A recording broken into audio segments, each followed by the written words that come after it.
కైలాస పర్వతంపై పరమశివుడు, పార్వతీదేవి తమ ఇద్దరు కుమారులు గణేశుడు, కార్తికేయుడితో కలిసి ఆనందంగా నివసిస్తున్నారు. గణేశుడు తన మూషికంపై ఆడుకుంటున్నాడు. కార్తికేయుడు తన మయూరంతో విహరిస్తూ కనిపించాడు. ఒకరోజు ఇద్దరు సోదరుల మధ్య చిన్న తగువ మొదలైంది. కార్తికేయుడు ఆత్మవిశ్వాసంగా, నేనే పెద్దవాణ్ణి, బలవంతుణ్ణి, అందరూ మొదట నన్నే పూజించాలి అన్నాడు. దానికి గణేశుడు శాంతంగా, బలం ఉన్నవాడే గొప్పవాడు కాదన్నయ్యా, జ్ఞానం ఉన్నవాడే నిజమైన విజేత అని అన్నాడు. ఇలా ఇద్దరు సోదరుల మధ్య చిన్న తగువ మొదలైంది.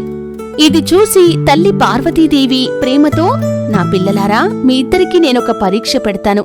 ఎవరైతే ఈ ప్రపంచాన్ని చుట్టి ముందుగా తిరిగి వస్తారో అతడే విజేత అని చెప్పింది. గణేశుడు ఆలోచనగా, ప్రపంచం చుట్టడమా? ఆసక్తికరమైన సవాలు అనుకున్నాడు.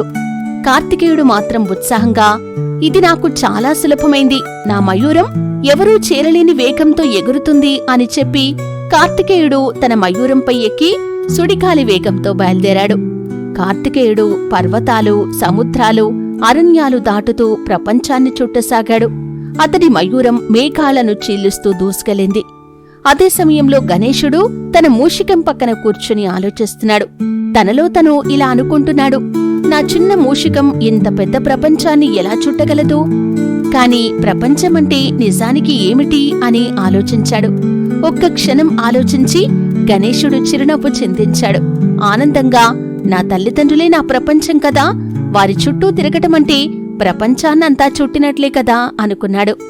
గణేశుడు లేచి చేతులు జోడించి శివుడు, పార్వతీదేవి చుట్టూ 3 సార్లు ప్రదక్షిణ చేశాడు. ఆకాశం నుండి పుష్పాలు కురిశాయి. కొంత సమయం తర్వాత కార్తికేయుడు తిరిగి కైలాసానికి చేరుకున్నాడు. ఆనందంతో, తండ్రి, తల్లి, నేను ప్రపంచమంతా చుట్టివచ్చాను అని అన్నాడు. కాని అతడి ఆశ్చర్యానికి గణేశుడు అప్పటికీ అక్కడే ఉన్నాడు, చిరునవ్వులు చిందిస్తూ. కార్తికేయుడు ఆశ్చర్యంగా, ఇదెలా సాధ్యమైంది? నేను ప్రపంచమంతా తిరిగాను కదా అన్నాడు.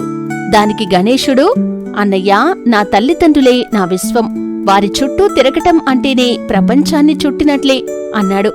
శివుడు లోతైన స్వరంతో, నా బిడ్డ గణేశా, నీవు చూపించిన జ్ఞానం అపారమైంది. వేగం కన్నా జ్ఞానం చాలా గొప్పది. ఇక ముందు ప్రతి పూజలో మొదట నిన్నే పూజిస్తారు అన్నాడు. దానికి కార్తికేయుడు నవ్వుతూ తన తమ్ముణ్ణి కౌగిలించుకున్నాడు. నీ జ్ఞానం నిజంగా గొప్పది గణేశా, నేను కూడా ఒక పాఠం నేర్చుకున్నాను అన్నాడు. దానికి గణేశుడు, అన్నయ్యా, ఇద్దరం తల్లిదండ్రులను సంతోషపెట్టామంటే చాలు కదా అన్నాడు. దీంట్లోని నీతి ఏమిటంటే, వేగం కన్నా జ్ఞానం చాలా గొప్పది.